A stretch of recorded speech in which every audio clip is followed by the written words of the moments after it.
팔자주름은 인중하고 뺨의 경계부입니다. 입술과 인중의 움직임으로 얼굴은 말을 하고 또 음식을 섭취하고 숨을 쉬기도 합니다.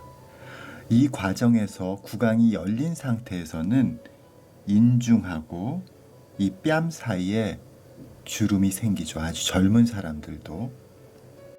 이렇게 표정을 짓거나 또 입을 열 때는 당연히 인중 자체가 입의 문, 게이트 같은 역할을 하기 때문에 이 사이에는 이런 주름이 생길 수밖에 없는 거죠. 이렇게 생긴 주름의 내부에는요, 이렇게 움직이는 인중과 입술의 한쪽 끝부분에 이 부분을 단단하게 뼈에 고정하는 인대가 있습니다.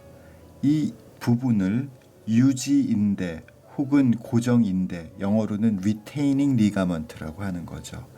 이건 사실은 이렇게 많이 움직이는 옆부분에 일종의 지지 역할을 하기 위해서 있는 경우가 많고요. 얼굴 곳곳에 있어서 많이 아실 거예요. 리프팅 할 때 바로 이 부분을 풀어줘야 된다는 거.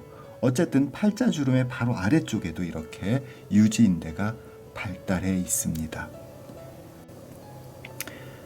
나이가 들면서 이 팔자주름은 예전보다 가만히 있어도 깊어지게 되고, 그래서 이 고약한 팔자주름을 펴기 위해서 이 함몰된 부분에 필러나 지방 같은 볼륨 보충 시술을 하게 되는 거죠.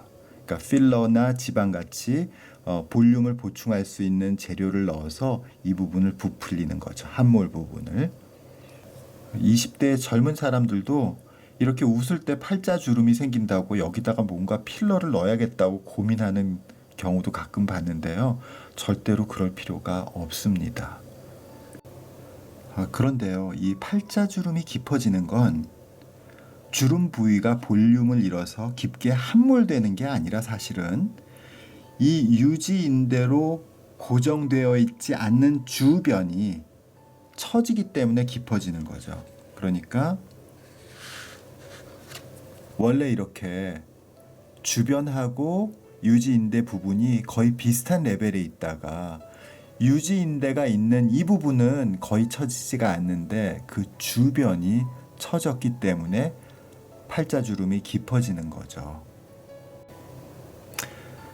애초 주름 부분에 있는 데는 비교적 튼튼한 유지인대, 이 고정인대에 의해서 조직의 모양이나 포지션이 거의 변화가 없는데요. 이 주변에 유지인대의 옆쪽 부분이 이 부분의 느슨한 조직들이 탄력이 떨어지면서 주변에 비해서 더 아래쪽으로 위치가 이동하기 때문에 생기는 거죠.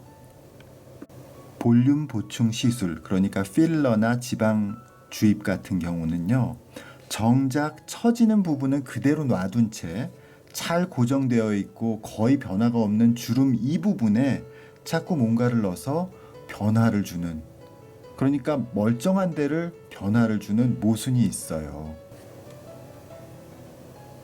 이렇게 이 부분에 필러나 지방을 넣어서 주변하고의 높이 차이를 줄여주게 되면은 어느 정도의 효과는 있습니다. 어쨌든 함몰된 주름을 채워주고 주변과 밸런스를 가져다 주니까요. 하지만 지방 주입이나 필러 같은 볼륨 보충 시술이 지속되면서 입 주변이 이렇게 자꾸 튀어나오게 되겠죠. 이렇게 되면 콧볼이 높아지기 때문에 콧볼이 넓어지게 돼요. 이렇게 입 주변이나 코 모양이 희생되면서 주름이 펴지는 거죠.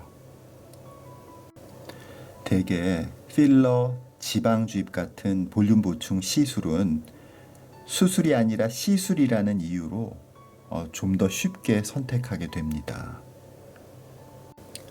하지만 처진 위쪽 부분의 조직을 리프팅하는 게 듣기로는 더 큰 수술이고 또 무섭게 느껴지지만요, 실제로는 더 자연스럽고 또 효과도 오래 지속할 수밖에 없는 거죠. 결국 깊어지는 팔자주름의 원인은 주름 그 자체에 있는 것이 아니라 그 주변 조직의 처짐이 문제니까요. 볼륨 보충보다는 리프팅이 훨씬 더 중요하고 또 자연스러운 결과를 가져올 수밖에 없습니다. 제가 올려드리는 영상은 조금씩 이전과 다른 저의 생각과 경험을 반영합니다. 매일매일의 경험을요. JJ 성형외과의 새로운 경험을 빨리 알고 싶으시다면 좋아요, 구독, 알람 설정까지 부탁드립니다. 감사합니다.